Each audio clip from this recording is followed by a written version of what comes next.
नमस्कार, स्वागत है आपका प्रोफेशनल एस्ट्रोलॉजी पर। मैं यशराज तिवारी आज आप सभी के सम्मुख उपस्थित हुआ हूं आप लोगों की जन्म कुंडली का निःशुल्क अध्ययन करने के लिए। निःशुल्क जन्म कुंडली अध्ययन की सीरीज में आज तक 170 कार्यक्रम बन चुके हैं और इस सीरीज का जो आज का कार्यक्रम होगा यह 171वें नंबर का कार्यक्रम होने जा रहा है। साथ ही साथ इस सीरीज में आज तक 897 लोगों की जन्म कुंडली का अध्ययन निःशुल्क रूप से हो चुका है और इस सीरीज में आज के कार्यक्रम में जो पहली जन्म कुंडली होगी ये 898 नंबर की जन्म कुंडली होने वाली है। यदि आप इस कार्यक्रम को देखते हैं और इस कार्यक्रम के माध्यम से आपका कुछ भी लाभ होता है, आपकी जन्म कुंडली का अध्ययन होता है या आपकी ज्योतिषी ज्ञान में अभिवृद्धि होती है तो आप इस वीडियो को लाइक करें, साथ ही साथ इस चैनल को सब्सक्राइब करें ताकि इन फ्यूचर जो भी कंटेंट मेरे द्वारा इस चैनल पर अपलोड किया जाता है उसका नोटिफिकेशन आपको मिलता रहे।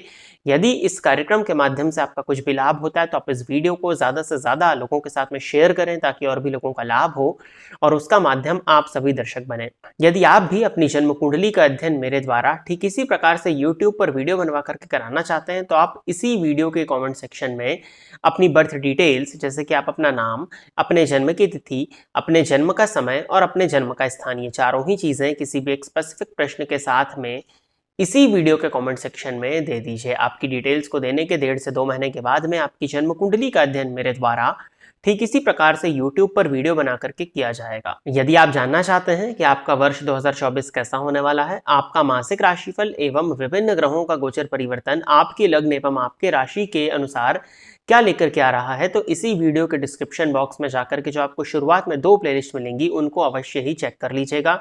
साथ ही साथ क्या उपाय आपको करने चाहिए जिनसे आप अपने जीवन को बेहतर बना सकें, ग्रहों के गोचर परिवर्तन के चलते जो परेशानियां आ रही हैं उनको दूर कर सकें, उन उपायों के विषय में भी चर्चा उन प्लेलिस्ट के सभी वीडियोस में की गई है। तो जाकर के अपने लग्न एवं अपने राशि के अनुसार उन वीडियोस को अवश्य ही चेक कर लीजिएगा। यदि आप ज्योतिष को सीखने के लिए इस चैनल से जुड़े हुए हैं तो दी एस्ट्रोलॉजी शो को भी अवश्य देखा करिए। साथ ही साथ मेरे साथ साथ इन जन्म कुंडलियों का निर्माण आप अपने सॉफ्टवेयर में करते हुए चलिए। अब हम बिना विलंब किए अपने आज के इस कार्यक्रम की शुरुआत करते हैं और आज के इस कार्यक्रम की जो पहली जन्म कुंडली है ये पौलो घोष जी की जन्म कुंडली है। तो पौलो घोष जी आप तैयार रहें, आपकी जन्म कुंडली में ले रहा हूं 31 जुलाई 1998।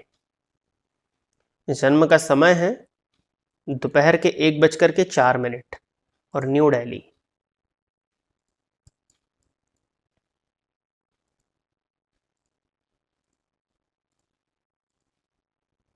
तुला लग्न की जन्म कुंडली है आपकी, राशि भी आपकी तुला बनती है। शनि और चंद्रमा का आमने सामने होना प्रबल विषयोग है। चंद्रमा पर केतु की दृष्टि का पड़ना, चंद्रमा का केमद्रम दोष में होना, मानसिक अशांति, अकेलापन, लोलीनेस, खालीपन लगने की स्थिति आपकी कुंडली दिखा रही है। गुरु की महादशा में राहु का अंतर आपको वर्तमान समय में चल रहा है दिसंबर 2022 से, अर्थात पिछले 1.5 से 2 सालों से आपका जीवन ठीक नहीं चल रहा है। ऊपर से शनि जो है वो चंद्रमा को देख रहे हैं और चंद्रमा तुला राशि में बैठे हैं। वर्तमान समय में आपको शनि की पनौती चल रही है। ओवरऑल वक्त आपका ठीक अभी आपकी कुंडली के हिसाब से नहीं चल रहा है। प्रश्न क्या है इनका कि क्या करूं, जिंदगी में समझ नहीं आ रहा है, शादी करने का इरादा नहीं है, करियर जैसे ही सेट करने, लाइफ में आगे बढ़ने के एफर्ट्स करने ही लगती हूं कि घर वाले मार के घर में बैठा दे रहे हैं। इमोशनली हिली रहती हूँ, कभी कभी तो लगता है कि इमोशनलेस हूँ। प्लस करियर में इमोशनल सेटिस्फेक्शन नहीं होती तो काम ही नहीं होता है मुझसे। करियर बनाना है लेकिन इमोशनल सेटिस्फेक्शन भी चाहिए। ग्रह कलेश इग्नोर करने में समर्थ भी बनना है। शनि की महादशा भी आ रही है, माँ से पूरी तरह बनती नहीं है। समझ नहीं आ रहा करियर सेट करूं तो कैसे करूं और किस फील्ड में। 2 चीज़ें हैं, थोड़ा अच्छा भी लगेगा सुन के, थोड़ा बुरा भी लगेगा आपको सुन के। जो आपने वर्ड लिखा है ना कि इमोशनली यदि हिले हुए रहते हो, इमोशनल सेटिस्फेक्शन नहीं होती तो काम में मन नहीं लगता है। तो इस दुनिया में कोई भी ऐसा व्यक्ति नहीं जो इमोशनली पूरी तरह से सेटिस्फाइड हो जाए। और लग्नगत चंद्रमा शनि की दृष्टि से दृष्ट इमोशनल सेटिस्फेक्शन ना हो पाना ये एक बहाना है। कहीं ना कहीं आलस्य की स्थिति बहुत ज्यादा है। आलस्य की स्थिति आपकी कुंडली में वैसे भी दिखाई दे रही है, थोड़ा सा आलसी बना रहे हैं कुछ ग्रह योग बैठ करके आपको, तो आलस्य से बाहर निकलने का प्रयास करिए। ये बात बुरी लगी होगी, अब कुछ अच्छी चीजें बता देता हूँ। चंद्रमा लग्न में बैठे हुए हैं, व्यक्तित्व में उतार चढ़ाव भर देते हैं। व्यक्तित्व में जब उतार चढ़ाव होता है तो आपकी सोच भी एक सी नहीं रह पाती है।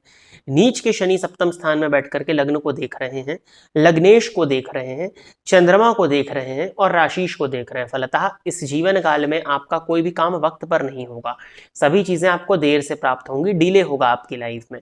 हर एक चीज की प्राप्ति में आपको काफी ज्यादा विलंब का सामना करना पड़ेगा, देरी का मुंह देखना पड़ेगा, देर से चीजें होंगी। शनि की महादशा आ रही है, अभी तो गुरु में राहु का अंतर षडाष्टक योग में है, वैसे भी आपके लिए अच्छा नहीं है, परंतु कर्मेश लग्न में है, दशम स्थान में सूर्य बैठे हैं जो कि लाभेश होकर के कामधेनु योग, धन भाव के स्वामी भाग्य भाव में महाधनी योग है, मंगल शुक्र की युति नवम भाव में है और नवमांश में भी मंगल शुक्र की युति है। रिलेशनशिप की वजह से ऐसा व्यक्ति बदनाम भी हो जाता है, तो इससे आपको बचना चाहिए, क्योंकि शनि की दशा पंचमेश होकर के सप्तम में है, पंचम स्थान में केतु बैठे हुए हैं, शुक्र पर शनि की दृष्टि का पड़ना चीटिंग की स्थिति को भी शो करता है और पार्टनर के साथ में अलगाव को भी शो करता है, तो इमोशनल प्रॉब्लम्स और बढ़ जाएंगी। करियर के लिए कुछ खास करने की जरूरत नहीं है, जैसे ही समय आगे बढ़ेगा 29 की एज के बाद में आप देखेंगे कि आपके करियर में ग्रोथ आती हुई आपको दिखाई दे रही है। अभी तो आपका समय किसी भी तरह से ठीक नहीं चल रहा है। इमोशनलेस आपको इसलिए फील होता है क्योंकि शनि की दृष्टि लग्न पर है, लग्नेश पर है, चंद्रमा पर है, राशिश पर है, जिसके चलते ये आपको उदासीन वृत्ति दे रही है, उदासीनता की तरफ आपको लेकर के जा रही है।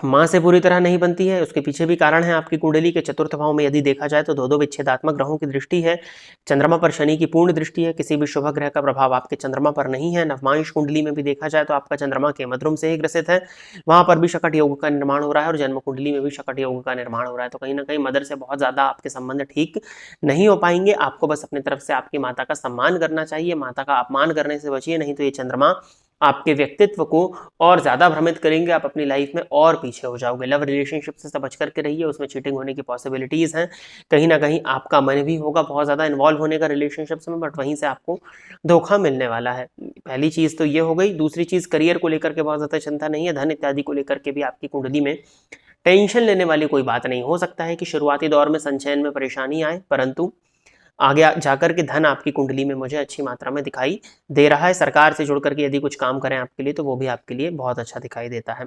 मन आजीवन अशांत रहेगा, इसको आपको स्वीकार करना होगा और इस नेचर को अभी से छोड़ दीजिए, जिसको कि मैंने आसान शब्दों में आलस्य कहा, आपने घुमा फिरा करके उसको कहा कि इमोशनली सेटिस्फाई नहीं होता तो काम में मन नहीं लगता। तो इस नेचर को छोड़ दीजिए, क्योंकि इमोशनली सेटिस्फाई आप अपनी लाइफ में मंथ में यदि देखा जाए तो 25 दिन नहीं हो पाएंगे, तो 25 दिन काम नहीं करेंगे तो काम नहीं चलेगा। तो इस चीज़ को छोड़ दीजिए। आशा करता हूँ कि आने वाला समय आपको आलस्य को छुड़वा ही दे, नहीं तो शनि की महादशा में यदि आलस्य करेंगे तो और भी किसी भी चीज़ की प्राप्ति नहीं होगी, क्योंकि शनि का काम होता है व्यक्ति से मेहनत कराना, उसको एक तरह से पेरना, तो मेहनत तो करनी होगी। तो अगर आप एफर्ट्स करती हैं तो मुझे नहीं लगता कोई दिक्कत है। हनुमान जी की अत्यधिक आराधना करिए, सुंदर कांड का हो सके तो रोज, नहीं तो शनिवार के दिन पाठ करना और नित्य हनुमान चालीसा का 7 बार पाठ करना आपके लिए बेनिफिशियल होगा। और किसी भी तरह के उपाय को मैं अभी आपको यहाँ नहीं बता रहा हूँ, क्योंकि जिस तरह का प्रश्न आपने लिखा है और जो कुंडली की स्थिति मैं देख पा रहा हूँ आपका एक बार प्रॉपर कंसल्टेशन होना चाहिए। यदि आप कराने की इच्छुक हैं तो इस वीडियो में जो नंबर्स फ्लैश हो रहे हैं उस पर व्हाट्सअप करके अपना पर्सनल अपॉइंटमेंट आप अवश्य ही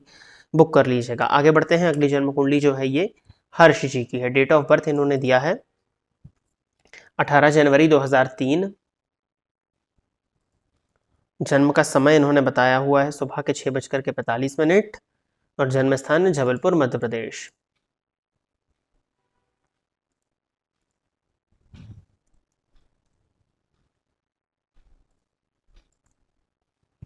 मकर लग्न की जन्म कुंडली है। राशि आपकी मिथुन बनती है। शनि में राहु का अंतर आपको भी चल रहा है। प्रश्न है इनका, मन हमेशा पैसे के पीछे लगा हुआ होता है, किसके हो गए है ना, पर पता नहीं करना क्या है, क्योंकि मुझे लगता है मैं कुछ ऐसा कर सकता हूं जिससे मुझे फेम और मनी दोनों मिलेगा, पर क्या शुरू करूं ये समझ नहीं आता, कंफ्यूजन ही रहता है हमेशा।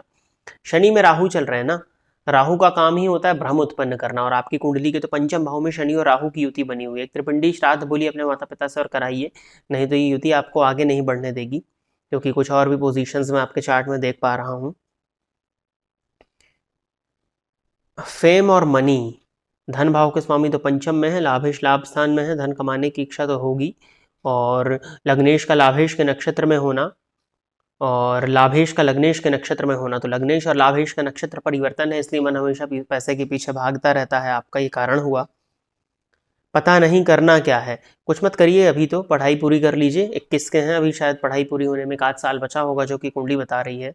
नेक्स्ट ईयर देखते हैं 2025 में कुछ स्थितियां बनेंगी। बाकी 24 वर्ष के बाद में कमाई के मार्ग आपको देखने में मिलेंगे। अभी तो मुश्किल ही है कि कुछ मिल पाए, कन्फ्यूजन अभी एज इट इज़ बना हुआ ही रहेगा। कुंडली के हिसाब से अगर आप जानना चाहते हैं तो वो मैं आपको ज़रूर बताऊंगा। रही बात फेम की, तो इस कुंडली में सूर्य लग्न में बैठे हुए हैं अपने ही नक्षत्र में, शेड्यूल में बहुत ज़्यादा वीक है, तो फेम का तो आप एक्सपेक्टेशंस कम से कम रखें, वही आपके लिए अच्छा रहेगा। बहुत ज़्यादा फेम मिलता हुआ तो मैं आपकी कुंडली में नहीं देख रहा हूँ। हाँ, बदनामी का योग ज़रूर है, तो बदनामी भी उसी व्यक्ति की होती है जिसका नाम हो, बट ज़रूरी नहीं है कि आप अमिताभ बच्चन या सलमान खान की कैटेगरी का ही नाम लेकर के आगे बढ़ रहे हो तब आप बदनाम हो। वहाँ पे उतना बड़ा नाम तो आपकी कुंडली में, उतना बड़ा फेम तो मैं नहीं देख पा रहा हूँ, नॉर्मल ही रहेगा। बहुत ज़्यादा फेम की अपेक्षा मत करिए, फेम की स्थिति आपकी कुंडली में कमज़ोर है। सूर्य की आराधना करिए ताकि बदनामी के योगों से बच सकें। सूर्य भगवान को नित्य जल प्रदान करना, पिता का सम्मान करना, आदित्य हृदय स्तोत्र का पाठ स्वयं से नित्य करें तो ज़्यादा अच्छा रहेगा।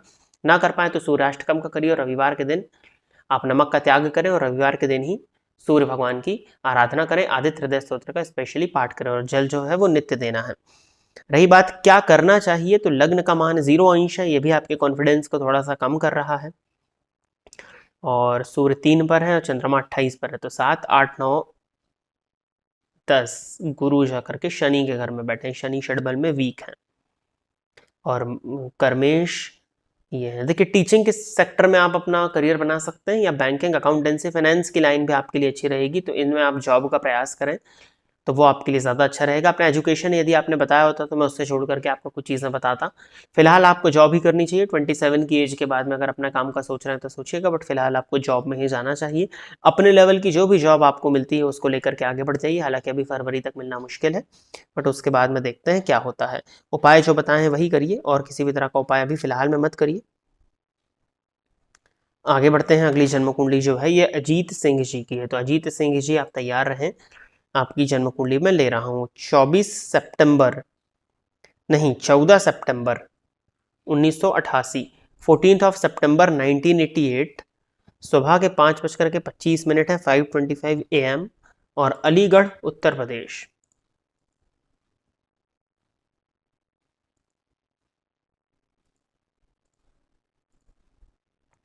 सिंह लगन की जन्म कुंडली है, राशि कन्या बनती है, गुरु में मंगल का अंतर आपको चल रहा है। प्रश्न है इनका, ये मेरे भाई की कुंडली है, इनकी मैरिड लाइफ बहुत खराब है, इनका केस चल रहा है, इनका आपस में तलाक कभी होगा या नहीं, और होगा तो कब तक होगा, प्लीज बताएं। तलाक की स्थिति बन रही है, आपको इनकी वाइफ की कुंडली भी दे देनी चाहिए थी, तभी तो मैं देख पाता ना। सप्तमपति पंचम भाव में बैठे हुए हैं, सप्तम भाव में राहु हैं और सूर्य की दृष्टि पड़ रही। कोर्ट कचहरी की स्थिति, मंगल, गुरु की महादशा में मंगल का अंतर, और मंगल बैठे उत्तरा भाद्रपद नक्षत्र में, शनि के नक्षत्र में, और केंद्र का संबंध है।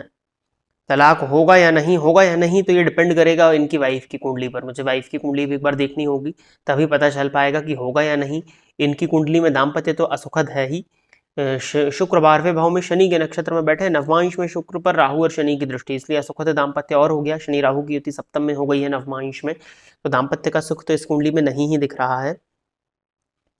मैरिड लाइफ बहुत खराब है, जो आपने बोला वो तो ठीक है। केस चल रहा है, इनका आपस में तलाक कभी होगा या नहीं, केस चल रहा है मतलब वो भी अपनी तरफ से लगी हुई हैं या सिर्फ इन्होंने अप्लाई किया हुआ, ये यहाँ पर जानना बहुत ज़्यादा ज़रूरी है। यदि म्यूचुअली करने की बात होती तो योगों की गणनाएं अलग तरह से होती, और वाइफ की कुंडली भी जब इनके हमारे पास में होती तो कहीं ना कहीं मिलान करके हमको क्लैरिटी मिल जाती। अब इनकी कुंडली के हिसाब से तो देखा जाए तो अभी तो मैं कोई भी डेट नहीं दे सकता हूँ, तो एक बार इनका और इनकी वाइफ का मिलान कराएं। मिलान कराने के बाद में इस विषय पर कुछ भी आंसर जो है वो प्रॉपरली दिया जा सकेगा। हालांकि सेपरेट होने में दिक्कत जाएगी, बहुत आसानी से सेपरेशन नहीं दिखता है। द्वादशपति द्वितीय में बैठे हुए हैं, तो पहले मैं वाइफ की कुंडली देखना चाहूंगा, उसके बाद ही मैं इस विषय पर और कुछ आगे कहूंगा। तो प्रिय दर्शकों, इतनी ही जन्म कुंडलियों का अध्ययन करने के लिए आज मैं आप सभी के सम्मुख उपस्थित हुआ था। आशा करता हूं कि जितने भी लोगों की जन्म कुंडलियों का अध्ययन मेरे द्वारा इस निःशुल्क जन्म कुंडली अध्ययन के कार्यक्रम के माध्यम से हुआ, वो सभी लोग संतुष्ट होंगे। यदि आप इस कार्यक्रम को देखते हैं और इस कार्यक्रम के माध्यम से आपका कुछ भी लाभ होता है तो आप इस वीडियो को लाइक करें, साथ ही साथ इस चैनल को सब्सक्राइब करें, ताकि इन फ्यूचर जो भी कंटेंट मेरे द्वारा इस चैनल पर अपलोड जाता है उसका नोटिफिकेशन आपको मिलता रहे। यदि आप भी अपनी जन्म कुंडली का अध्ययन मेरे द्वारा इस कार्यक्रम के माध्यम से कराना चाहते हैं तो आप अपनी बर्थ डिटेल्स, जैसे कि आप अपना नाम, अपने जन्म की तिथि, अपने जन्म का समय और अपने जन्म का स्थान, ये चारों ही चीजें किसी भी एक स्पेसिफिक प्रश्न के साथ में इसी वीडियो के कमेंट सेक्शन में दे दीजिए। आज के इस कार्यक्रम में बस इतना ही रखते हैं। नमस्कार।